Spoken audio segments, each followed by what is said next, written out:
sobat kelas ini kan, menyebar ya, secara domisili mungkin ada di Jakarta, Bogor, Depok, dan sebagainya ya. Boleh chat ke saya nggak? Bapak Ibu semuanya ini sobat kelas ada dari daerah mana, kota mana, domisilinya di mana nih? Ayo, supaya saya bisa tahu nih, sobat kelas ada di Jakarta, Makassar, Depok, Tangerang, Medan ya. Oke ya, jadi, menyebar ya, Cilegon juga ada ya, jadi banyak sekali nih ya. Oke, Jawa Barat ya, terima kasih Cianjur, Jawa Barat ya. Baik, terima kasih sobat kelas yang sudah Bandung ya, halo ya.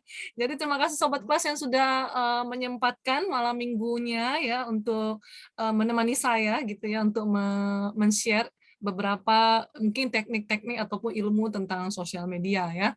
Oke, ada baiknya. Oh, dari Surabaya juga ada ya. Halo ya, halo. Oke, halo semua dari Bali ya, selamat malam ya. Oke, jadi walaupun waktunya di situ mungkin lebih lebih duluan ya, setahu saya jam 8 ya, jam 8 ya, jadi beda perbedaan waktu ya.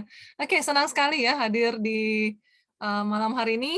Pekanbaru ya, halo ya Pak Yuda ya, sobat kelas Pak Yuda nih. Oke, baik ya, senang sekali hadir secara virtual lagi ya di hadapan mungkin sobat kelas ya, setelah lewat beberapa bulan ya lamanya, mungkin ada 2 bulan ya semenjak Omikron, ini, ya sempat saya, ini ada sedikit, free karena lepas sebenarnya gini, saya dulu itu ngajar, sering, ngajar sosial media kelas ya.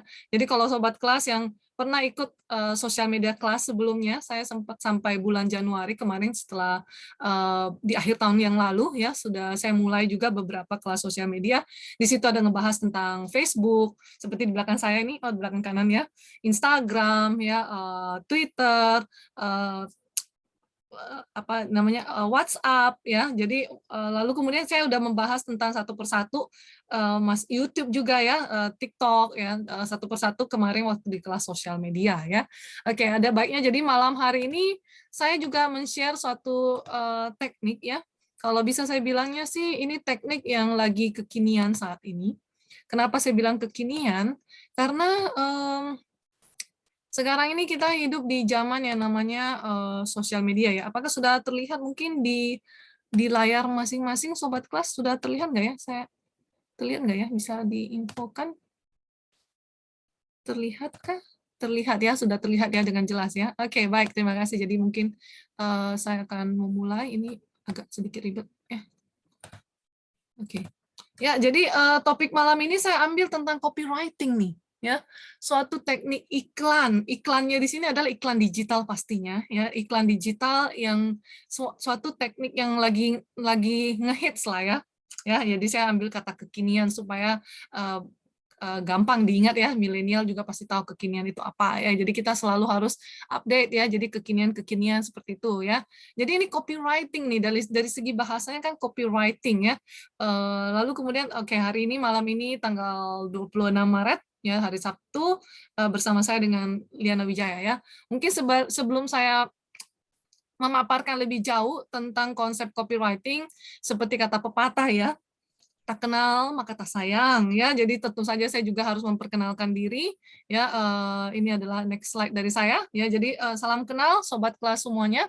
Nama saya Liana Wijaya, ya, itu nama lengkap saya. Lalu kemudian hobi saya apa? Saya hobinya jalan-jalan, ya, dan juga, belajar ya, learning apapun lah ya, nggak selamanya learning itu kan cuma di bangku kuliah atau mungkin di sekolahan gitu ya. Learning kan banyak hal ya. Ini adalah foto-foto saya yang ambil beberapa tahun yang lalu, tentunya sebelum pandemi COVID-19, ya, hobi traveling saya sempat putus ya, untuk terutama yang keluar negeri, keluar negara, karena adanya pandemi, ya 2 tahun terakhir ini bisa dibilang paspor saya itu berjamur, ya. Saya, menyia-nyiakan 2 tahun masa paspor saya tanpa keluar negeri ya, karena maklum, karena adanya pandemi, semua negara juga melakukan keterbatasan, pembatasan, mobilitas dan sebagainya ya. Namun di dalam 2 tahun terakhir ini saya menemukan satu hobi juga yaitu meneliti ya. Jadi saya belajar tentang cara meneliti suatu objek lah konteks ya. Jadi kalau mungkin sobat kelas di sini ada punya perusahaan yang sedang mengalami problem, yang pengen tahu bahwa problem ini di mana ya, bisa mungkin tanya-tanya ke saya ya mengenai meneliti tentang suatu kasus lah. Saya kebanyakan meneliti sih studi kasus tentang perilaku, human resource dan sebagainya ya. Itu beberapa ID-ID yang kalau sobat kelas di sini lihat itu ID-ID untuk penelitian ya, penelitian suatu publikasi secara teoritis lah, konseptual secara akademisi ya. Oke, saya juga punya satu quotes ya yang juga selalu memotivasi saya jika saya sudah mulai capek ya, udah kan manusia kan juga pasti capek ya. Tapi saya selalu punya motivasi ini yaitu never stop learning because life never stops teaching ya. Tadi tentunya ini satu quotes yang sangat memotivasi ya kita hidup bahwa selalu tidak pernah ada nama kata berhenti untuk belajar ya, karena belajar itu yang seperti saya bilang bukan cuma karena di S1, S2 ataupun S3 ya. Oke, mari kita masuk kepada copywriting nih ya. Saya udah mulai masuk ke apa? Ke konsep copywriting. Mungkin sobat kelas pernah melihat yang tampil di layar ya, mungkin sobat kelas sering buka Facebook, sering buka Instagram, sering buka WhatsApp, tiba-tiba ada aja nongol nih kayak promo ya kan. Bahasanya menarik ya, bahasanya menarik tuh, bahasanya tuh agak kekinian juga nih. Nah, sobat kelas dengar nih, jangan jumawa yang baru gajian gitu ya, baru tanggal 26 ya ada gajian ya. Juga tetap perlu berhemat ya kan, cus merapat ke BK, Burger King ya. Ini buat yang mau menu oke, yang nggak bikin kantong kempes. Ini kalau dilihat bahasanya ini bahasa gaul ya, jangan jumawa itu artinya jangan sombong, jangan belagu ya, jangan mentang-mentang udah gajian tapi langsung kemudian foya-foya ya. Dan ini bahasa-bahasa yang gaul ya kan. Nah, ini sering kita lihat, ini baru di postingnya tahun 2000 tahun lalu ya. Jadi sekarang itu banyak sekali iklan-iklan di digital media itu menggunakan bahasa-bahasa yang gaul, singkat, jelas, padat, menarik ya. Itulah dia konsep dari copywriting sebenarnya ya. Lalu kemudian ada juga kayak WhatsApp ya. Papi, tenang, jangan kaget. Papi itu adalah paket pizza spesial dari Domino Pizza buat kamu. Ada Papi Trio, kamu bisa dapatkan 3 pizza cuma dengan harga 50.000 per pizza. Melengkapi pesanan kamu dengan extra sides atau dessert, ya kan, dijamin puas. Pesan take away via aplikasi Domino Pizza dan tinggal ambil di outlet terdekat, lebih cepat dan nyaman, syarat dan kondisi berlaku. Ya, kita sering melihat nih iklan-iklan singkat tapi memancing kita untuk membeli atau membaca sampai habis. Ya nggak sih? Pernah nggak menerima pesan singkat seperti, atau mungkin sobat kelas melihat di sosial media iklan-iklan singkat seperti ini, atau bahkan kita lagi scrolling teman-teman kita lagi ngapain ya kan, tiba-tiba ada aja iklan tuh yang kayak gini yang nongol tiba-tiba ya kan, sering ya kan, selama pandemi ini sering banget ya. Jadi benar, makin banyak kita makin sering melihat sosial media, apalagi kan sekarang semasa pandemi, apalagi ada pembatasan sosial berskala besar dulunya ya, lalu PPKM ya, biasanya kita karena nggak bisa keluar-keluar, karena dibatasi mobilitas ya, tentunya kita jadi sering melihat sosial media. Karena nampaknya sosial media itu salah satu tempat untuk menghibur, ya nggak sih? Karena mall tutup, ya kan? Karena tempat hiburan tutup, tempat jalan-jalan yang biasanya tiap minggu pergi ke puncak, ke Bandung, nggak bisa nih gara-gara ada ganjil genap, pembatasan dan lain-lainnya ya. Jadi akhirnya kita menghibur diri dengan melihat sosial media. Ya, paling banyak. Survei membuktikan bahwa selama pandemi ini sosial media itu drastis banget peningkatannya.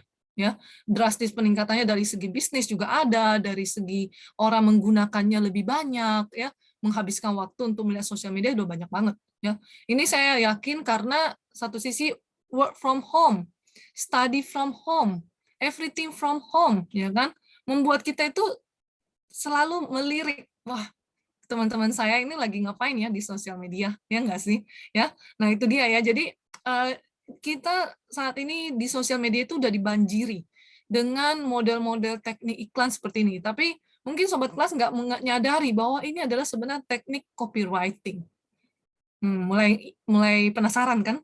Ini teknik copywriting kok seperti kayak teknik biasa aja sih, ya kan? Tapi jangan bilang biasa ya, karena dengan cara membaca awal-awalnya saja kita jadi penasaran isi dari semua teksnya. Bayangkan kalau seandainya Burger King atau Domino Pizza ini tinggal bilangnya gini, dijual pizza. Nah, kita tahu dia juga jual pizza, ya kan? Kita tahu dia juga jual burger, ya kan?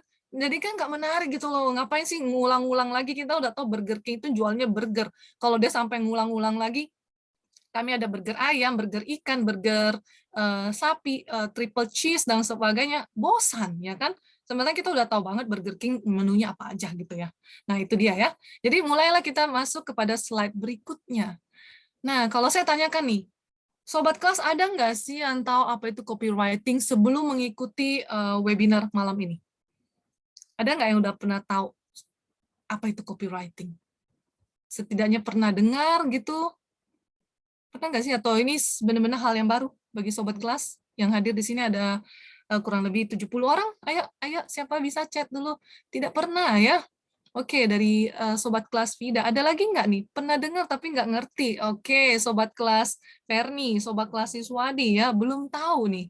Ya, oke. Jadi harapan saya mungkin setelah saya membawakan webinar di malam hari ini, semoga bisa menambah pengetahuan ya tentang apa itu copywriting ya. Jadi memang copywriting ini banyak orang nggak pernah istilah baru lah ceritanya ya.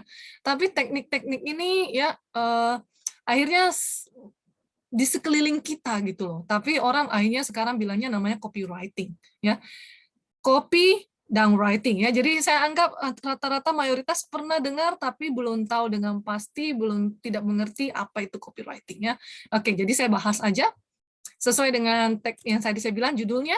Copywriting itu adalah senjata ya, senjata dalam pemasaran digital saat ini. Senjata itu di sini bukan berat, saya tadi kasih tanda kutip ya, senjata itu bukan pistol dan sebagainya ya, tapi ini adalah alat lah ya, alat penting dalam pemasaran digital. Jadi ini copywriting terdiri dari dua kata, copy dan writing. Copy, fotokopi, ya kan? Mungkin sobat kelas bilangnya kopi. Oh ya, ada yang udah tahu ya, sobat kelas Stefani nih ya, proses menulis ya. Good ya. Oke, copy dan writing. Copy apa hubungan dengan fotokopi ya? Berarti salinan di fotokopi gitu, diduplikat, digandakan? No. Kopi di sini artinya bukan juga kopi yang diminum ya. Itu coffee ya. Copy ini artinya teks atau tulisan. Writing itu menulis. Ya, kita menulis. Jadi menulis suatu teks, menulis kalimat, menulis kata. Ya, jadi dirangkai menjadi suatu kalimat yang enak dibaca. Akhirnya kalau saya bilang definisinya, copywriting itu adalah teknik menulis pesan penjualan, ingat ya, pesan penjualan yang tentu saja harus bisa menjual, yang persuasif dan menarik. Persuasif itu saya garis bawahi, menarik itu saya garis bawahi. Karena apa? Dua hal ini penting. Bayangkan jika satu tulisan yang bosankan banget, itu artinya udah tidak persuasif. Dia secara itu tidak bisa membujuk kita sebagai pembaca untuk terus membaca dia sampai habis. Ibaratnya nggak membuat kita curious, pengen tahu ini pesannya apa, dia ternyata tentang apa gitu ya. Persuasif dan menarik. Nah, jadi persuasif itu bisa membujuk kita untuk membaca lebih banyak. Apa sih isi dari pesan ini, ya? Lalu kemudian menarik, sudah bisa membujuk dan menarik. Menarik itu ya bisa jadi kita masukin promo-promo, ya kan, yang lain daripada yang lainnya, ya. Oke, jadi sudah mulai ngerti lah ya konteks dari copywriting ya. Jadi nanti kalau saya bilang copywriting, kita udah satu sepaham. Itu adalah teknik menulis pesan penjualan yang persuasif dan menarik. Ya, persuasif dan menariknya ini yang akan kita pelajari. Ya, oke kita masuk ke konsep formula dari copywriting. Semua teknik dimanapun pasti punya formula. Formula itu apa? Resep. Formula itu ya kalau kita mau bikin nasi goreng yang enak, tentu saja ada resepnya. Nggak bisa kita bilangnya, oh saya mau bikin nasi goreng yang enak, tapi saya asal-asalan aja. Saya mau bikin telurnya supaya tidak gosong, saya asal-asalan. Nggak bisa ya. Jadi tentu selalu harus ada formula. Formula ini penting dalam copywriting. Formula ini disingkat dengan salah satu istilah. Istilah ini kita singkat namanya AIDA. kayak nama orang ya, AIDA. AIDA, enak dibaca. AIDA kayak AIDA ya. AIDA. A itu awareness, I itu interest, D itu desire, A itu action. Ini adalah suatu formula yang sangat ngetrend untuk konsep marketing. Apakah ini cuma dipakai di copywriting? Enggak. Dipakai hampir di semua teknik pemasaran, iklan digital, yang memang ini formulanya. Jadi bagaimana caranya suatu iklan itu bisa menarik orang. Jadi ini bukan cuma di copywriting saja. Ini konsep AIDA ini udah lama ya, udah lama dari segi formula yang dipakai untuk pemasaran. Cuma di sini saya konsepkan masukin ke dalam copywriting. Ya. Awareness, interest, desire, dan action. Mari kita bahas satu-satu. Awareness. Sobat kelas bikin iklan. Pengen untuk apa? Oke, saya mau tanya, kalau sobat kelas bikin iklan di Instagram, bikin iklan di Facebook, bikin iklan di status, WhatsApp, story, Reels, dan sebagainya, pengen apa? Pengen orang lihat, supaya ada orang mau beli. Ya, good. Ya, thank you sobat kelas yang sudah sangat aktif. Benar sekali, kita pengen hal seperti itu, pengen dibeli. Tapi konsepnya jangan bilang langsung pengen dibeli gitu ya, jadi seakan-akan kayak udah ending gitu ya. Branding. Nah, ini saya senang dengan kata branding nih ya. Nah, untuk supaya orang tahu, pengen supaya produknya dikenal ya, pengen supaya produknya bisa dibeli, bukankah kita harus membuat orang aware? Aware itu membuat harus ada perhatian. Get attention dengan cara membuat make a bold statement. Ya, jadi munculkanlah awareness. Awareness itu orang sadar. Oh, si A ada jualan jamu toh. Saya baru tahu dia jualan jamu. Nah, itu lihat tuh Instagram dia tuh, ya kan? Aware, ya kan? Orang harus terpusat. Oh ya, nanti kalau saya mau beli jamu, saya kontak aja si A. Nah, itu dia ya. Jadi konsep yang pertama adalah kita pengen orang tahu, aware, sadar bahwa hello, I'm here, ya kan? Hello, ya kan? Saya jualan ini, ya kan? Make a bold statement. Jadi buatlah suatu pernyataan kalimat yang mengatakan bahwa yes, saya lagi menjual nih. Jualnya apa? Ya, jangan sampai nanti dia tulisnya dia jualnya jamu, tapi tulisannya kayak seperti jual baju gitu ya. Itu sudah salah konteks ya. Nah, setelah kita membuat orang tahu, sadar bahwa saya jualan jamu, ya si A jualan jamu, si A itu adalah saya ya. Lalu saya pengen buat orang itu interest. Ini yang susah. Interest. Karena kalau dia sudah aware, cukup tahu saja. Biasa kan ada orang kayak gitu ya. Oh, si A jualan jamu. Oke, cukup tahu. Dia nggak tertarik, ya kan? Tapi kita harus buat generate. Ciptakanlah ketertarikan. Buatlah mereka tertarik dengan produk kita. Offer them something they want. Jadi kita harus membuat ketertarikan sama mereka terhadap produk kita nih. Bagaimana cara membuat mereka tertarik gitu ya? Ya kan? Ya, kita harus beritahu produk kita itu seperti apa, produk kita keunggulannya apa, ya kan? Dan membuat mereka itu hello, jangan kehilangan kesempatan ini untuk beli, ya kan? Kamu udah sadar saya udah jualan jamu, sekarang lagi musim pandemi, kita itu harus sehat, ya. Itu harus interest. Kamu mau sehat kan? Makanya minum jamu gitu ya, interest. Kemudian yang ketiga, kita harus touch ke hati. Desire. Ciptakanlah kebutuhan, ciptakanlah keinginan, kemauan. Create a future for your reader. Jadi kita pengen itu membuat mereka itu bukan cuma interest, tapi pengen memiliki gitu ya, desire. Ya kan, pengen dia bisa memiliki barang kita, bisa menjadi loyal terhadap barang kita. Create a future for your reader. Jadi misalkan dengan cara membeli barang saya ini, kita bisa janjikan masa depan yang lebih indah. Janjikan masa depan lebih indah itu jangan janjikan hal yang muluk-muluk, hal yang cuma in your dream, cuma mimpi ya. Tapi kita kasih tahu bahwa secara terbukti bahwa dengan minum jamu setiap hari bisa meningkatkan imun. Bapak sobat kelas kalau mendengar kata seperti itu udah sering dengar dong ya.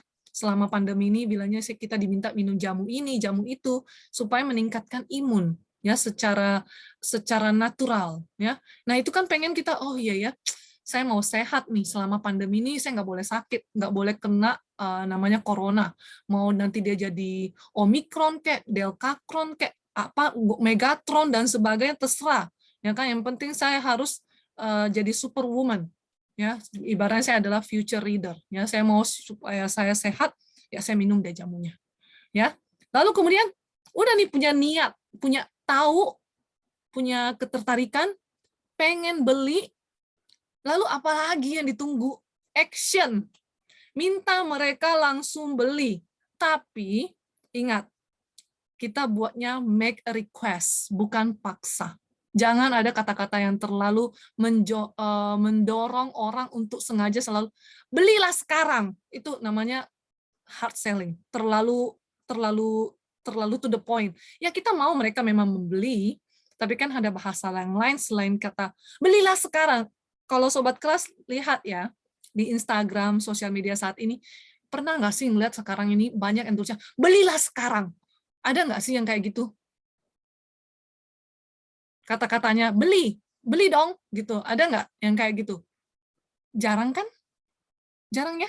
Karena kata beli itu sekarang orang udah terlalu terlalu to the point kalau saya bilangnya ya. Membuat orang action bisa dengan cara yang lain. Yang penting mereka action. Mereka suruh dia klik kah, mereka suruh nonton. Kalau ke teman dekat doang kayak oh iya, kalau ke teman dekat yang bilangnya beli dong barang saya ya kan. Nah, itu ya biasa ya. Tapi kalau kita mau menjurus ke digital digital advertising secara secara global ya, maksudnya saya posting di Instagram, sosial media lainnya ya kan, saya sangat jarang sekali melihat kata beli sekarang, kecuali kalau di beberapa iklan-iklan yang memang sangat hard selling. Seperti apa? Beli sekarang besok harga naik, ya kan? Nah itu, ya kan biasa kalau kita lihat di iklan-iklan penjualan properti dan sebagainya ya. Jadi ini formula yang harus diciptakan. Awareness, interest, desire, dan action. Ya, ini penting pokoknya sudah kita bantu mereka untuk ada sadar bahwa kita menjual produk. Buatlah kata-kata itu membuat mereka tertarik sama produk kita. Desire, pengen beli, pengen memiliki, dan suruh mereka action. Suruh action itu bisa jadi kita beritahukan bahwa produknya ini cuma terbatas loh, ya kan, promonya ini terbatas dan sebagainya. Jadi buru-buruan action lah sebelum promo ini gone with the wind, ya. Oke, jadi formula copywriting sudah saya bagi. Kita ke next slide. Nah, bagaimana nih sudah tahu formulanya? Ibaratnya kalau saya sudah tahu resep bikin nasi goreng, tapi saya nggak punya tahap-tahapnya nih. Kan bikin nasi goreng sih tahapnya ada tahu lah ya, masukin minyak ya kan, lalu tumis-tumis bawang putih dan sebagainya gitu ya supaya harum ya, tumis juga seafoodnya kalau pakai seafood ya, tumis telurnya digoreng juga ya, masukin nasi, masukin apa gitu kan, semua punya tahap, tidak langsung jeder jadi gitu ya. Nah tahap-tahap membuat copywriting itu pertama gini, tahap 1 harus mengenali produk dengan baik. Kita mau jualan. Sobat kelas mau jualan suatu produk. Berarti sobat kelas itu harus tahu banget apa keunggulan dari produk tersebut. Harus mencintai dulu produk tersebut. Produk yang mau kita jual harus kita kenali dengan baik supaya kita bisa juga membuat orang lain pengen punya produk itu. Ya, jadi kita mengenali dulu dengan baik produk yang kita jual. Ya, tahap kedua. Setelah kita mengenal produk kita itu dari sisi pandangan seorang penjual. Saya penjual ya. Ibaratnya saya adalah seller. Saya mau jual nih jamu. Ya. Saya kenal baik nih jamu saya nih. Jamu saya ini ibaratnya menaikkan imun. Itu ibaratnya kehebatan dari jamu saya ya. Lalu kemudian tahap kedua adalah mengubah mindset. Saya harus berpikir jika saya sebagai customer. Ingat ya, konsepnya tahap kedua ini agak sedikit terbalik. Jika saya sebagai customer, saya pengen apa dari produk jamu tersebut. Jadi saya harus bisa mengubah mindset saya, bukan cuma sebagai seorang penjual, tapi saya harus memposisikan jika saya sebagai seorang pembeli, apa yang saya ekspektasikan dari produk jamu tersebut. Jadi ibaratnya di sini adalah customer mindset atau pikiran seorang pelanggan. Karena gini loh, Banyak kan teori saat ini, teori-teori dimanapun ya, teori-teori strategi, itu selalu memposisikan dari sisi penjual doang. Strategi diferensiasi produk, strategi inovasi produk, strategi teknologi, selalu cuma mandangnya dari sisi seller. Selalu memandangnya dari sisi kekuatan, kelemahan seller. Mereka tidak pernah melihat dari sisi sebelah depan situ, yaitu sisinya customer. Ya, justru itu ada kembali lagi kepada pepatah, put your shoes on the other shoes. Ya kan? Jadi misalkan saya jadi customer, saya pengen apa terhadap produk tersebut, ya. Jadi setelah saya mengubah mindset, saya udah men-set.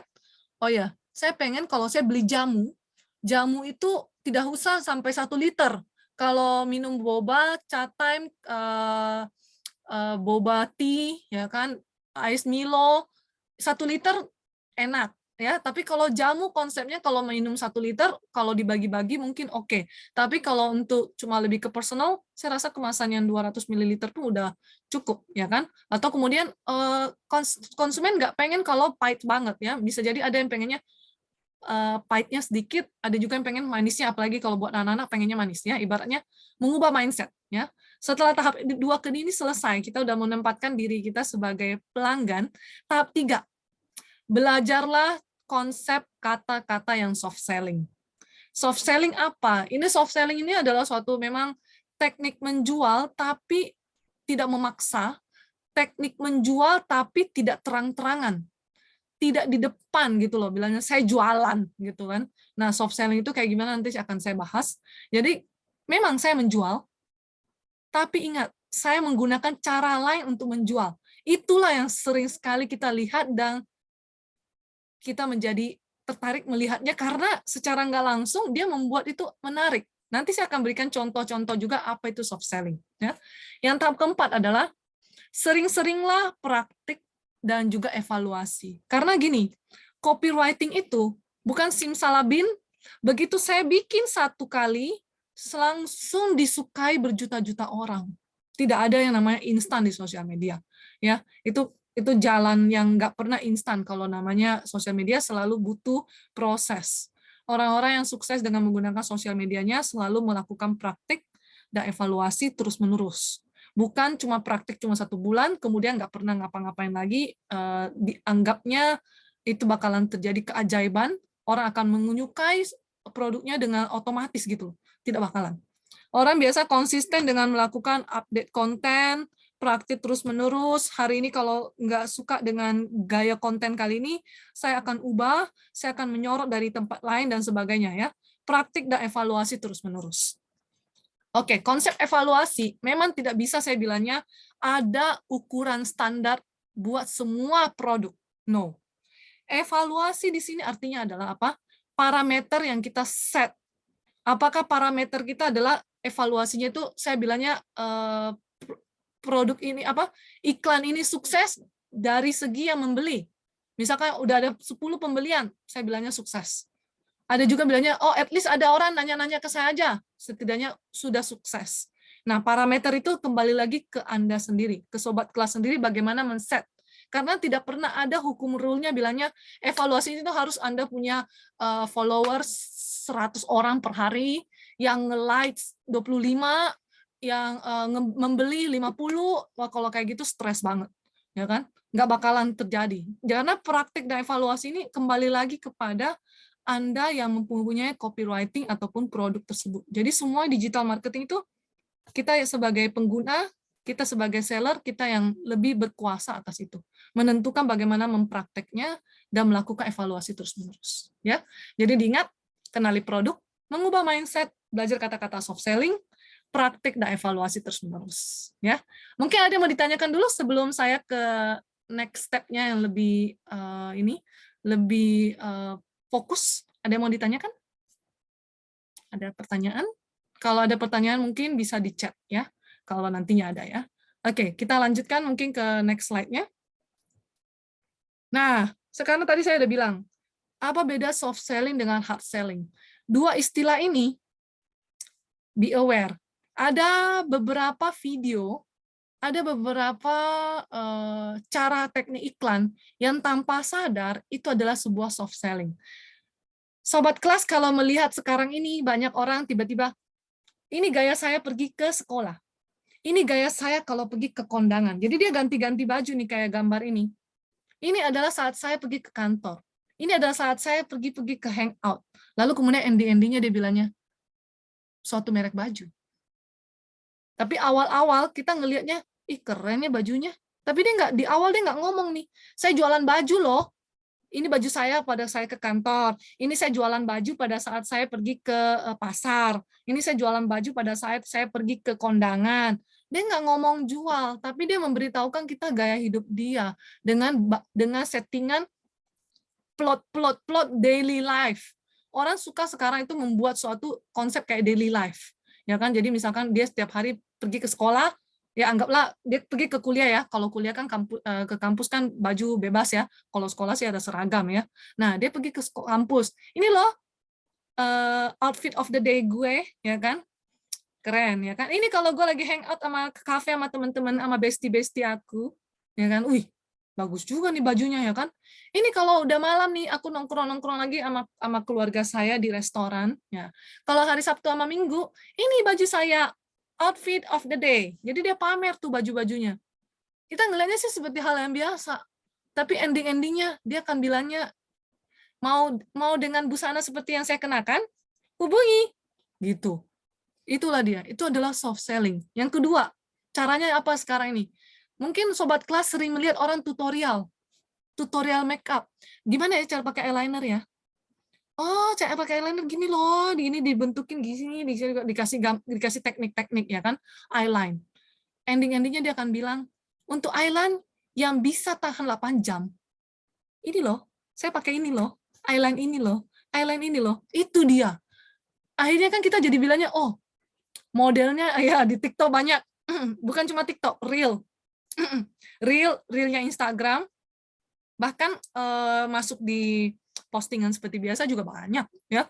Jadi sekarang orang itu kayak gitu cara jualannya ya. Jadi kalau sobat kelas pengen jualan, jangan lagi pakai kata yang membosankan. Saya jual lipstick, saya jual eyeline gitu ya. Dijual eyeline merek apa gitu ya. Dijual bedak ternama buatan Korea merek apa. Itu udah baru orang lihat dijual, orang udah hilangkan, ya kan? Pemilihan bahasa formal dan formal apakah bisa campur?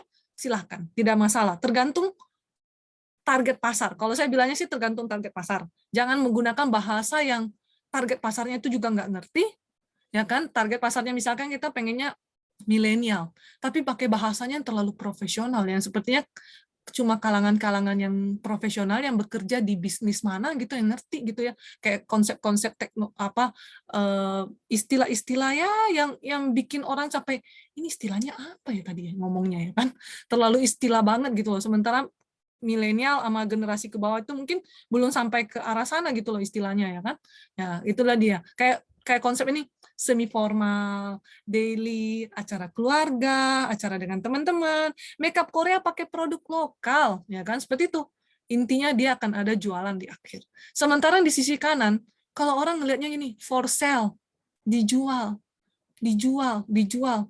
Orang baru lihat aja langsung udah dikena skip, scroll up, karena kata dijual ini udah terlalu sensitif. Tapi kalau kita makai bajunya, ini loh outfit of the day saya, ini loh lipstick saya hari Senin, Selasa, Rabu, Kamis, Jumat, mau dengan lipstick sebanyak ini, dengan warna-warni sesuai dengan baju kamu. Konteks saya, gitu. Bisa jadi kan kayak gitu ya kan? Keren ya? Nah sekarang coba kita belajar dulu bahasa-bahasanya.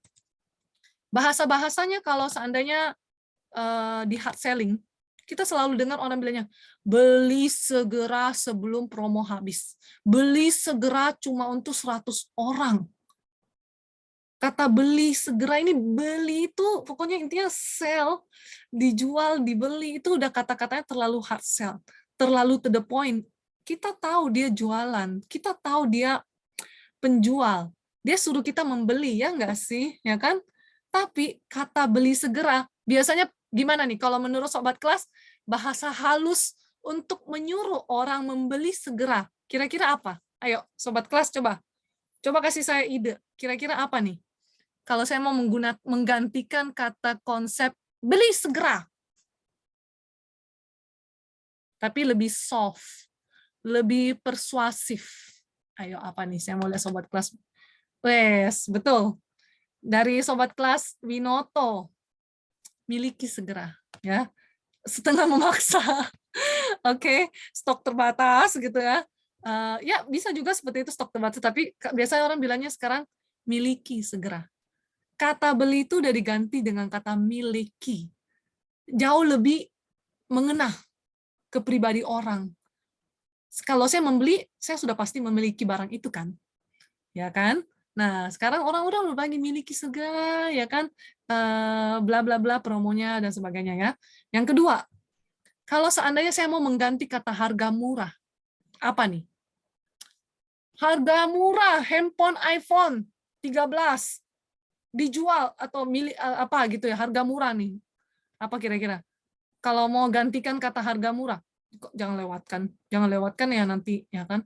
Harga murah nih, ayo apa diganti? Sale, promo hari ini, harga diskon, harga khusus. Nah, saya setuju dengan kata harga khusus. Ya, dari sobat kelas Ripka, betul sekali. Sekarang orang itu bikin katanya itu harga khusus, ya kan? Nah, cuci gudang, beli 2 dapat 3, ya kan? Nah, itulah dia ya. Nah, ini ya. Jadi beli segera ganti jadi miliki segera, harga murah jadi harga khusus, ya. Nah, nanti kemudian ada lagi nih. Harganya sudah bagus, harga murah dan bagus. Kata bagus kira-kira kita ganti apa ya bagusnya ya supaya agak sedikit soft selling. Ada ide? Bagus. Harga baik ya, kayak harga terbaik gitu loh ya kan, harganya sudah bagus, harga the best lah, kagak kagak kagak bakal nyesel deh, ramah di kantong ya kan. Oke, sekarang orang kadang-kadang pakainya harga besti. Ya nggak sih Kang, lebih lebih persuasif ya nggak sih kalau saya dibilang besti ya kan. Banyak sekali saya dibilang besti sama sama si seller. Ih besti aku, ini loh aku kasih buat kamu harga besti. Ya nggak? Ya kan? Ya, senang ya kalau dinamakan besti ya, ibaratnya kita dia the best, best of the best gitu loh ya kan. Bestinya dia ya kan, udah nggak yang ngefans ya. Oke. Kemudian sering juga kita mendengar kata tidak mahal. Ini harganya murah, tidak mahal. Kira-kira kalau saya mau ganti kata tidak mahal itu, ya harga murah satu sisi, tapi saya mau bilangnya tidak mahal. Misalkan ada bilang gini, ih harganya kamu itu mahal ya kan? Tapi kemudian saya mau bilangnya, ih tidak mahal deh, ya kan? Maunya jawabin kayak gitu. Kira-kira bagusnya apa kan? Oh, harga bersahabat, ada bilangnya terjangkau, ramah di kantong. Kalau mau kata-kata yang lebih persuasif dan lebih gimana ya buat anak-anak milenial, karena secara menggunakan sosial media kan kebanyakan anak milenial ya. Kemudian anak milenialnya ngasih tahu ke papa mamanya, ya kasih tahu ke nenek kakeknya. Biasanya kita bilangnya gini, nggak bikin kantong kempes, ya kan? Ih, tenang aja Besti, harga ini nggak bikin kantong kamu kempes loh, ya kan? Nah itu dia, ya kan? Nah itu bahasa-bahasa yang sering sekali kita lihat belakangan ini deh, ya. Nah, jadi semakin banyak sering kita melihat iklan-iklan berbau copywriting, kita akan melihat juga begitu banyak bahasa-bahasa yang secara sangat halus membuat kita itu terkesima untuk membeli, ya. Jadi saya sudah menjelaskan mengenai soft selling dan hard selling, ya. Kita akan masuk ke konsep berikutnya. Nah, teknik ataupun tips nggak bikin kantong kanker ya kantong kering ya betul ya. Nah itu dia, kalau orang kan kadang-kadang kalau nggak tahu kanker, hah dia kira aku kena kanker ya kan, padahal sebenarnya istilahnya adalah kantong kering ya, tapi nggak semua orang mungkin memiliki persepsi yang sama terhadap kanker ya. Takutnya ntar kan di orang-orang yang baca itu kok aneh sih dia menyebut nama penyakit ya kan, padahal kan saya kan mau beli ya nggak sih, takutnya kan ketemu sama orang-orang kayak gitu ya nggak sih, walaupun ya nanti ada baiknya juga kita nulisin gitu ya kepanjangan dari kanker gitu ya kan, tompes ya kantong kempes ya gitulah, istilah-istilah kayak gitu ada beberapa orang nggak ngerti ya, tapi ada beberapa orang yang sangat gaul dia ngerti gitu ya. Ya kita masuk kepada slide berikutnya, tips membuat copywriting yang hebat ya. Oke, copywriting seperti yang saya bilang bahasanya singkat, jelas, padat, to the point. Jangan sampai seperti kayak baca drama, kayak baca novel berjilid-jilid, kayak kayak nonton sinetron yang sampai ada halaman belakang, ya kan harus dibolak-balik, ya kan, sampai akhirnya orang pusing dan membosankan, ya. Ingat copywriting itu katanya simple, kayak nomor 1 tipsnya, kata atau kalimatnya sederhana dan menarik. Gunakan nickname, panggilan khusus atau jargon. Jargon itu ya semacam nickname lah ya, panggilan ya, panggilan utama nih. Biasa orang-orang tuh pengen ya, maksudnya sebagai seller nih, saya pengen itu udah membuat kalau orang yang membeli produk saya udah namakan dia itu fans lover saya, atau mungkin misalkan saya jual jamu ya, jamu mania, ya kan, jamu lover, jamu fans, ya kan, saya udah kasih mereka istilah adalah buat orang kayak gitu, ya. Seperti kalau sobat kelas fans sama BTS, kita apa ya panggilannya ya? Fansnya BTS, istilahnya apa ya? Kok saya lupa ya? Gara-gara BTS-nya ini.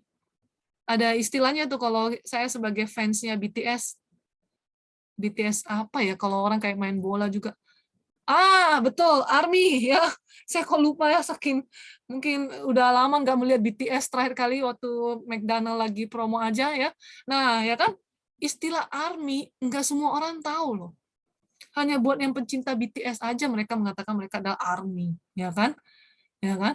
Nah, itu dia. Kalau coba kita tanya nanti misalkan orang yang tidak ngefans sama BTS, aku ini ARMY loh.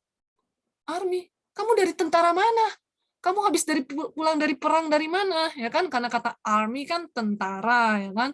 Istilah lurus-lurusnya ya. Tapi orang nggak tahu itu ternyata, BTS fans namanya ARMY, ya kan? Nah, itu dia ya. Jadi kita harus tahu nih, harus udah dibuat fans-fans kita itu mau dikasih nama apa dan harus konsisten, ya. Jadi belikan nama, saya bukan fans juga jadi nggak tahu. Ya, itulah dia ya. Tapi banyak kan juga kan kayak biasanya orang yang ngefans main sepak bola tuh, banyak ya apa namanya yang di Jawa Timur itu. Saya suka nonton bola, tapi kadang-kadang apa sih bla bla bla mania ya, apa Jack mania ya. Saya lupa tuh apa ya. Ada ngefans bola nih, yang ngefans bola. Bonek ya, Jackmania. Nah, ya kan? Itu dia ya. Jadi mereka sudah ada namanya nickname, panggilan khusus nih. Kan seneng sekali gitu loh kalau sesama Jackmania saling ngomong, aku Jackmania loh, aku juga Jackmania loh, aku Jackmania, aku Jackmania. Ibaratnya udah punya kata sederhana dan menarik ya. Contoh-contohnya nih kalau katanya sederhana dan menarik ada nickname atau panggilan khusus seperti apa? Ingat ya, sederhana, menarik. Tanggal tua, tapi mau makan enak, ya kan? Pesan, go foodie, ya kan? Nah itu dia, kan tanggal tua, iya sih mau makan enak sih, ya, tapi boncos nggak nanti ya? Uangku habis nggak ya? Nanti bisa-bisa sebelum akhir akhir bulan sudah makan Indomie kering lagi, mie instan terus ya kan, pop mie dan kawan-kawan. Tapi maunya makan enak nih, maunya makan apa sushi, maunya makan apa gitu ya, GoFoodie itu lagi ada promo. Nah, tanggal tua mau makan enak pesen GoFoodie, ya kan? Atau kalau enggak nih, suntuk di rumah, yuk ke Ancol yuk, ada tanggal kejepit, ya kan? Nah, biasanya ada mau tanggal kejepit nih, tanggal berapa lah ya, nanti di bulan Mei itu. Ya, ini biasanya orang yang mau iklan-iklan tentang Ancol, tiket masuk ke Ancol dan sebagainya kan. Foodie lover, mau sehat, foodie lover itu berarti nickname-nya orang yang ini minum vitamin C setiap hari, ya kan? Ini kata-kata singkat, sederhana, tapi menarik gitu loh. Orang hanya baca, oh iya ya, ada promo apa ya? Kedua, biasanya untuk membuat suatu copywriting yang hebat juga, kita sebut target audiensnya. Pasti lagi bingung target audience. Iya, produk Anda itu mau disasarnya ke mana, ya kan? Nah, kalau kita istilah tadi di atas GoFoodie. GoFoodie itu kan hampir semua umur ya pengen makan ya. Mau jalan-jalan ke Ancol pun, ke Ancol bukan juga cuma ada satu, bukan cuma untuk milenial, bukan cuma untuk anak-anak, tapi everybody. Jadi saya nggak bisa bilangnya harus ada target audience yang tadi ya. Minum vitamin C pun juga nggak ada target audience. Minum vitamin C itu everybody, manusia ya. Manusia yang makan, mau minum, mau umur berapapun, tentu saja harus kita punya minum vitamin C, ya kan? Mau dari kecil, dewasa, sampai gede pun, dewasa, produktivitas, semua harus minum vitamin C lah. Ya. Nah, yang kedua ini lucu. serbu target audience. Ini buat orang yang pengen memang sudah meng-setting, memposisikan produk dia cuma untuk khusus target market itu. Misalkan dia susu bayi. Ini dia, susu formula buat balita pintar. Waduh, kalau ibu-ibu lihat balita pintar, kan pengen balita saya dibilangnya balita pintar.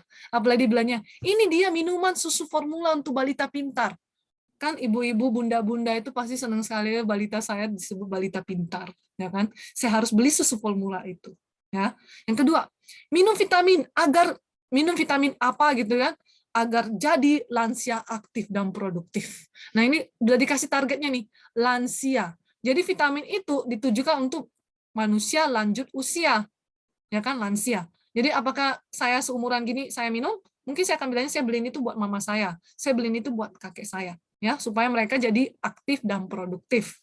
Kemudian ketiga, gadget milenial kekinian, ya kan, dimasukin tuh kata-kata generasi milenial, ya kan, generasi Y nih, gadget milenial kekinian yang tidak bikin kantong kempes, ya kan, udah lama mainnya, ya kan, main Mobile Legend dan sebagainya itu, inilah dia ya. Jadi dia sebutin target audience. Itu salah satu keyword. Jadi udah ketahuan bahwa produk ini memang milenial yang paling sering beli. Ini adalah marketnya adalah lansia, ini adalah balita pintar dan sebagainya. Ketiga, kebanyakan ketiga ini adalah deskripsikan secara sensoris. Sensoris itu apa? Melibatkan indera. Manusia punya indera ya. Penciuman, mengecap, mata, telinga, sama kulit. Ya. Kita gunakan kata sensoris sama beberapa produk yang memang bisa diilustrasikan dengan alat indera kita. Seperti kerupuk. Kriuk-kriuk bunyinya. Orang bilangnya, aduh pengen beli dah kerupuk itu ya kan, karena kriuk-kriuk. Dengar nih bunyinya ya sobatku, krak-krak-krak-krak. Dia sambil makan. Kita sampai ngeliatnya, oh my god, ya kan, enak banget nih kerupuknya nih. Kerenyah banget, ya kan. Sering dengar ya. Kemudian pakai kata-kata, kejunya lumer di lidah kamu guys, ya kan. Keju lumer. Waduh, saya biasa lihat keju, tapi nggak pernah merasakan keju tuh melumer di lidah saya, ya kan? Ya, dibilangnya bohong, belum tentu sih, karena kejunya ini memang lumer di lidah, tapi makanannya harus di microwave dulu, ya kan? Jangan sampai nanti orang bilang ini, ih saya mau beli dong, saya mau beli. Begitu dia makan, kok kejunya nggak lumer nih? Iya, mesti di microwave dulu. Nah, itulah dia, ya. Kemudian ada juga nih sensasi dingin, bikin bulu merinding. Wah, es krim nih, ya kan? Atau ini mungkin apa yang dingin-dingin ya kan, bikin bulu merinding, ya kan?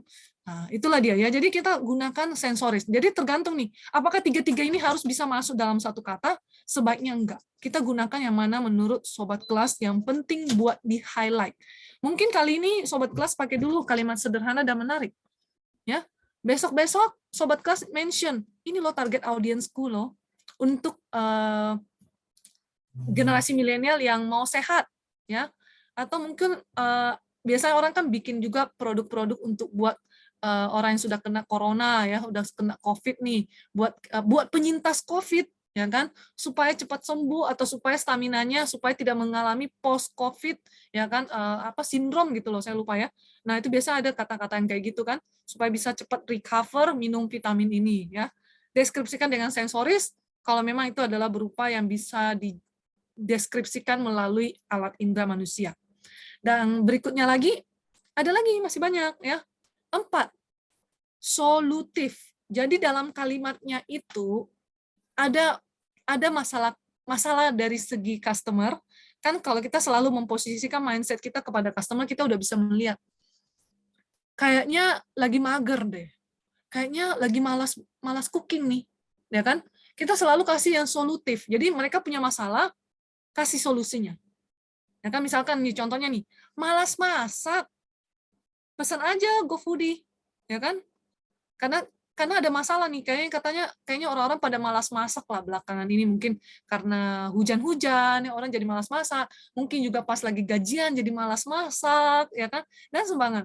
Kemudian kedua, mau yang seger-seger, minum Spritmon, ya kan? Karena mungkin cuaca panas, ya kan? Orang kan mau yang seger-seger nih, ya kan, kasih yang solutif. Tidak suka bersih-bersih, malas bersih-bersih, panggil kami. Urusan bersih akan selesai dengan go clean, seperti itu. Ya. Kelima, sisipkanlah promo yang sedang ada. Mungkin promo ini bisa membuat audiens ini sengaja disorder atau diorder. Sebenarnya ini adalah tips membuat. Kalau dibilang disorder, oh, maksudnya plesetan ini plesetan, ya kan, ini plesetan aja sih. Jadi buat supaya inilah ya, nggak menyebutkan terlalu ke satu brand ya, karena takutnya nanti saya dibilang dia dibayar gitu ya, enggak ya. Jadi ini sengaja kalau dibilang tadi disorder ya saya ini sengaja ya kan, main-mainin kata ya kan. Itu dia ya. Kemudian sisipkanlah kata-kata promo. Ada lagi. Nomor 6 wrong typo. Nomor 6. Oh, oh iya, sorry. Iya, ini yang kata ini ya. Iya, ini saya jadi bahasa Inggris ya. Harusnya di order ya. Sorry. Nah, ini ternyata ya. Oke, sisipkanlah kata promo di endingnya. Khusus hari ini free ongkir misalkan. Pas gajian dapat cashback ya kan. Lalu kemudian promo heboh ya kan, beli satu dapat dua, terserah lah ya. Jadi promo-promo apa yang bisa Anda kasih ke orang ya kan, supaya orang jadi pengen langsung melakukan call to action. Call to action itu selalu harus ada di ending dari kalimat kita, supaya membuat mereka mengeksekusi apa yang mereka lakukan. Ingin lakukan apa? Segera. Klik kah? Tanya-tanya Mimin kah? Gaskan, cus, di order, hubungi, klik, kasih tahu temannya, kasih tahu mamanya, terserah. Pokoknya intinya, ask them to do action. Ya, ibaratnya kita harus membuat mereka, aduh jangan sampai ketinggalan nih, ya kan, promonya ini cuma buat kamu, my bestie, ya kan. Segera hubungi kami, tanya-tanya Mimin juga boleh, bisa diorder di Tokopedia, bisa diklik ke Linktree ini, dan sebagainya. Ya, ibaratnya call to action adalah sesuatu yang sangat penting. Ya, jadi inilah dia beberapa teknik yang bisa Sobat Kelas gunakan, ganti-ganti. Jangan hari ini terus iklannya balita pintar, besok balita pintar, besok balita pintar, ya kan? Kayaknya nggak ada bahasa lain gitu loh, ya kan? Ya kan, kalau memang terus bilangnya target audience, jangan terus juga cuma terus pakai target audience melulu, ya. Nanti mungkin besok kita pakainya kalimatnya yang sederhana, ya kan? Susu ini terdiri dari zat besi, zat apa, ya kan? Sangat sehat, ya kan, kayak gitu, ya kan? Ya kayak gitulah ya, maksudnya di kita gonta-ganti. Jangan terlalu monoton kepada cuma salah satunya ya. Jangan cuma selalu bilangnya gini, buruan hubungi, buruan kontak. Cuma gitu doang. Hah?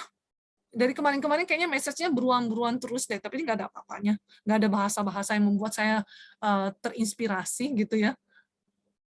Oh, kalau jual di marketplace jangan. Ini kan digital. Ini kan digital apa ya? Sosial media. Digital marketing, ya kan?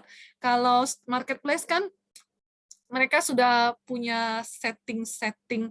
Kecuali gini, saya biasanya melihat cuma orang kalau di marketplace itu lebih menonjolin gambar, ya tulisan itu kecuali kalau mereka klik more, ya kan mesti klik lagi. Saya malah melihat kalau di marketplace itu mereka lebih tonjolnya ke gambar, gambar, ya kan. Nah lebih ibarat tepatnya kalau saya bilangnya kalau marketplace berarti dia kita sudah tahu menjual, ya kan, kalau gitu ya. Oke, ya ini lalu ini contoh-contoh ya, saya kasih contoh-contoh nih. Cuma saya screenshot beberapa yang menurut saya juga sangat menarik. Mereka juga ada informatif yang ibaratnya kekinian sekali. Misalkan sekarang sering hujan, ya kan? Musim hujan, bikin mager buat shopping. Tenang aja, produk Porto selalu hadir di marketplace kesayangan Anda. Tinggal usap-usap dikit, terus check out, sampai deh si kece produk Porto ini sendal. Ya kan, buat para ladies, ya kan. Nah, itu dia ya. Lalu kemudian ini tentang bisnis online nih, tempat saya kerja nih, ya kan. Siapa yang nggak mau lulus S1 lebih cepat dengan biaya yang lebih hemat? Binus Online punya program RPL. Buat kamu lulusan SMK, SMA sederajat minimal pengalaman 3 tahun, bisa konversikan pengalaman kerja kamu di dengan mata kuliah. Yuk, kepoin Instagram Binus Online. Ya kan? Nah, itu dia ya. Lalu kemudian Starbucks. Kabar gembira untuk kamu Starbucks Gold member, ya kan? Dia udah tekankan nih target audiens dia siapa. Nikmati reward, beli satu gratis satu minuman dengan maksimal ukuran venti. Kunjungi itu udah kayak call to action. Gerai Starbucks favoritmu dan nikmati rewards-nya, ya. Tapi dia ada kasih tanda kutip, tanda bintang. Syarat dan ketentuan berlaku. Berikutnya sebelah kanan, Kopken, kopi kenangan nih. Siapa sih yang nggak kenal ya? Kopi kenangan itu keren sekali sekarang ini ya. Punya kartu karyawan dan kartu pelajar. Kan ibaratnya nih sekarang kopi kenangan itu udah tahu nih. Orang-orang udah back to office. Sekarang udah work from office. Ya kan? Udah dianjurkan 100% oleh pemerintah untuk work from office. Udah dianjurkan juga untuk pemerintah untuk back to school. Jadi ini adalah saatnya membuat mereka, para karyawan dan para pelajar, untuk mampir ke Kopken, ya kan? Dengan menunjukkan kartu karyawan dan kartu pelajar, nikmati gratis satu roti.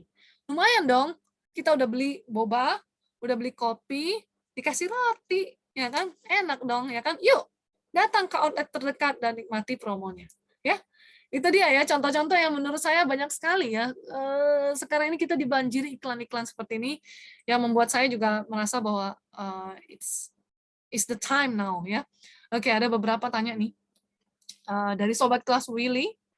Oh ya, tadi sobat kelas Jocelyn ya.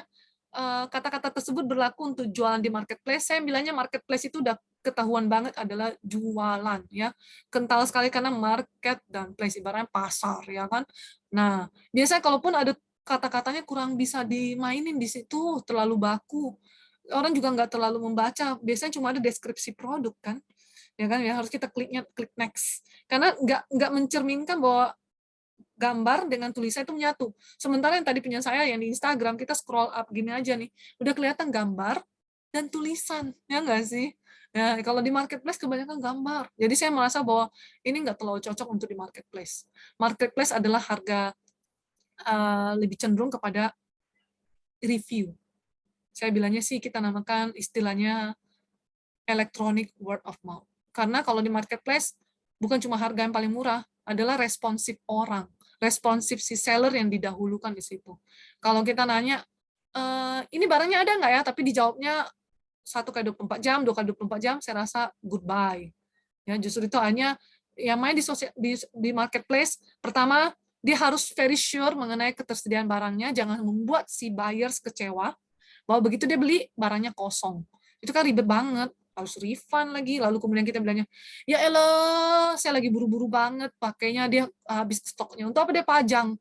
Jadi barangnya kan tidak terlalu reliable, ya ibaratnya nggak bisa dipercaya, ya kan? Karena barangnya itu antara ada dan tiada. Ditanya 1x24 jam baru dibalas, ya kan? Ya memang saya tahu manusia tidak mungkin membalas sampai 24 jam. Beberapa toko yang memang sangat aktif di sosial media, mereka menggunakan shift. Ya kan, shift untuk membalas pesan-pesan dan sebagainya. Karena mereka memang gencarnya di sosial media, di marketplace. Ya kan?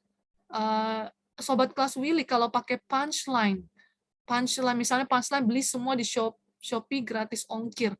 Oh, itu bukan teknik menulis ya. Kalau menurut saya punchline itu lebih tepatnya kayak attack ya. Kayak menurut saya sih pukulan telak ya. Jadi kayak istilah kita menyodorkan ke salah satu platform tertentu doang ataupun ke satu aplikasi tertentu ya. Ini beda lagi sih tekniknya. Ini lebih ke teknik promosi ya, bukan teknik menulis sih, lebih kepada teknik promosi ya, promosi penjualan.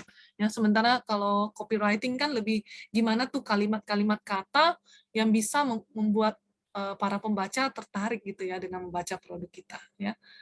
Oke ya. Oke, semoga menjawab ya. Jadi tidak terasa juga saya udah menjelaskannya lebih ya. Ini udah sampai hampir jam 20 ya. Oke, jadi sobat kelas, saya masih ada satu kelas lagi. Tentunya buat sobat kelas yang sudah hadir malam ini, ya kan, hadir lagi minggu depan ya, tapi bawa produk Anda. Kita akan bersama-sama membuat contoh copywriting yang the real versi sobat kelas. Jadi sobat kelas misalkan jualan jamu, jualan seafood, jualan handphone, jualan apa aja yang dijual gitu ya secara positif ya. Apa aja yang dijual secara positif. Yuk mari-mari kita buat workshop, kita buat teknik copywriting yang kira-kira bisa bermanfaat buat sobat kelas lakukan langsung, ya kan? Hajar di Facebook-nya, hajar di Instagram-nya, buat yang kata-kata menarik, ya kan, dan sebagainya. Itu adalah agenda kita di produk jasa dengan senang hati. Saya hobinya traveling produknya nggak bisa, ya kan, nggak terlihat, ibaratnya intangible, ya.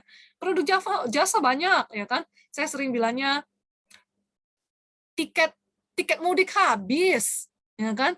Makanya jangan kelamaan, ya kan. Kontak saya untuk mendapatkan tawaran tiket-tiket berapa dan sebagainya lah ya.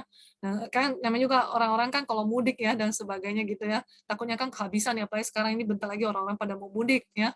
Pada udah susun planning nih karena tinggal sebulan lagi ya kan. Sebulan lebih lah sebulan lebih dikit ya. Nah, itu dia ya. Jadi sobat kelas, saya akan jumpa lagi sobat kelas minggu depan jam 19 di waktu yang sama, tanggal 2 April. Kita bikin workshop ya, langsung ibaratnya praktekin ya, karena cuma kalau ngomong teori, ngomong terlalu banyak tips dan lain-lainnya, tapi kalau tidak dipraktekin we don't know ya. Jadi nanti minggu depan sobat kelas bawa datang barangnya. Misalkan sobat kelas bilangnya, saya mau jual ini nih, saya akan kasih tahu cara tekniknya menyusun kata-katanya sampai akhirnya kata-kata itu enak dibaca. Karena bukan cuma asal ceplok-ceplok, jadilah telur ceplok gitu ya. Enggak. Dia ada alurnya. Kita akan bikin konsepnya gimana kalau masukin kata ini dulu, lalu kata ini, endingnya hajar dengan call to action. Ya. Oke ya, jadi itu aja mungkin dari saya ya untuk sharing saya di malam hari ini. Semoga sharing saya ini bermanfaat bagi sobat kelas semuanya ya, agar lebih ngerti lah ya tentang apa itu copywriting ya. Tadi saya ada lihat sobat kelas Kuswanti itu sedang raise hand. Mungkin mau berbicara dengan saya atau gimana nih? Atau mau di chat? Ya, mungkin kalau ada pertanyaan bisa di chat aja ya. Ya, Kuswanti, ada sobat kelas yang bernama Kuswanti, ada nggak ya? Atau mungkin Kuswanti cuma mau say hi dengan saya, ya? Oke, ya. Jadi sudah tidak ada pertanyaan mungkin ya, sobat kelas. Apakah materi yang ada YouTube-nya ya. Jadi buat sobat kelas yang memang baru join, tenang aja. New Normal Learning Center yang selalu memfasilitasi saya untuk men-sharing beberapa trik-trik, teknik-teknik yang kekinian, itu ada di YouTube-nya New Normal Learning Center. Tinggal di search aja, jangan lupa subscribe, jadi setiap kali kalau ada tambahan-tambahan dari video-videonya akan terlihat dengan sendiri. Dan tentu saja kelas saya yang sebelum-sebelumnya tentang sosial media, ada juga di dalam YouTube tersebut ya. Oke, satu pesan saya kepada sobat kelas semuanya, digital marketing tidak pernah instan ya. Kita harus selalu berusaha, belajar terus-terusan karena sosial media selalu berkembang. Ya. Oke, jadi gunakanlah selalu waktu Anda untuk mempelajari hal-hal yang baru. Kalau ada sharing-sharing terbaru ya kan, bisa saya share juga. Walau sudah tua bisa ya, Bu. Nggak ada nama kata tua gitu ya kalau saya bilang sosial media ya. Umur boleh dibilang tua, tapi jiwa harus muda. Ya, oke. Terima kasih. Selamat malam. Sehat selalu. Baik, terima kasih Bu Liana untuk sharingnya malam ini. Sahabat kelas, kita akhiri kelas kita malam ini sampai di sini. Kita jumpa kembali minggu depan dengan link Zoom yang sama ya, sahabat kelas. Jadi minggu depan kita gabung kembali dengan waktu yang sama. Sampai jumpa minggu depan. Semuanya selamat malam. Selamat malam.